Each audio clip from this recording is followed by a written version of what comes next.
You know, there are American heroes who don't like this idea. Neil Armstrong, Gene Cernan have both testified against commercial spaceflight in the way that you're developing it. And did you think, I need to pack this in? Never. Why not? I don't ever give up. So many people try to talk me out of starting a right company. It was crazy. One good friend of mine collected a whole series of videos of rockets blowing up and made me watch those. He just didn't want me to lose all my money. We're doing these things that seem unlikely to succeed, and we've been fortunate, and at least thus far they have succeeded. Now is the time to take risk. You don't have kids. As you get older, your obligations increase. And once you have a family, you start taking risk not just for yourself, but for your family as well. It gets much harder to do things that might not work out. So now is the time to do that before you have those obligations. So I would encourage you to take risks now. Do something bold. You won't regret it. How did you figure you were going to start a car company and be successful at it? Well, I didn't really think Tesla would be successful. I thought we would most likely fail. But I thought that we at least could address the false perception that people had that an electric car had to be ugly and slow and boring like a golf cart. But you say you didn't expect the company to be successful, then why try? If something's important enough, you should try, even if the probable outcome is failure. Or how do you think about making a decision when everyone tells you this is a crazy idea? Or where do you get the internal strength to do that? Well, first of all, I'd say I actually think I feel fear quite strongly. So it's not as though I just have the absence of fear. I feel it quite strongly.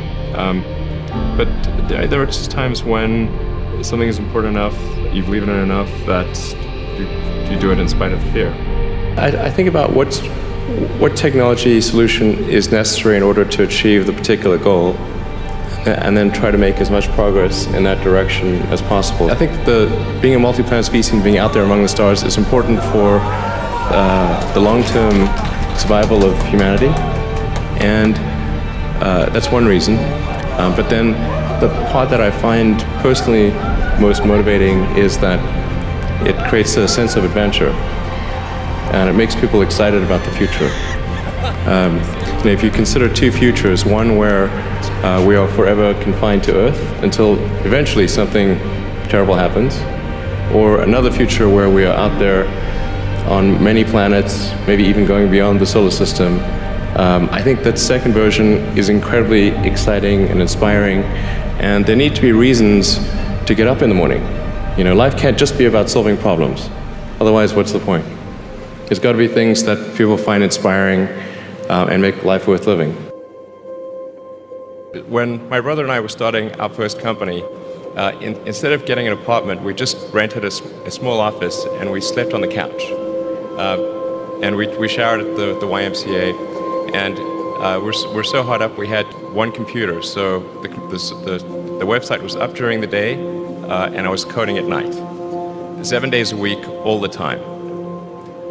And I sort of briefly had a girlfriend in that period, and in order to be with me, she had to sleep in the office. So work hard, like every waking hour. That's the thing I would say particularly if you're starting a company.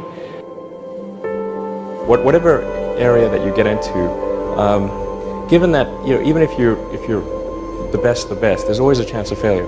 So I think it's important that you really like whatever you're doing. If you don't like it, life is too short. If you like what you're doing, you think about it even when you're not working. I mean, it's something that your mind is drawn to. And if you don't like it, you just really can't make it work, I think.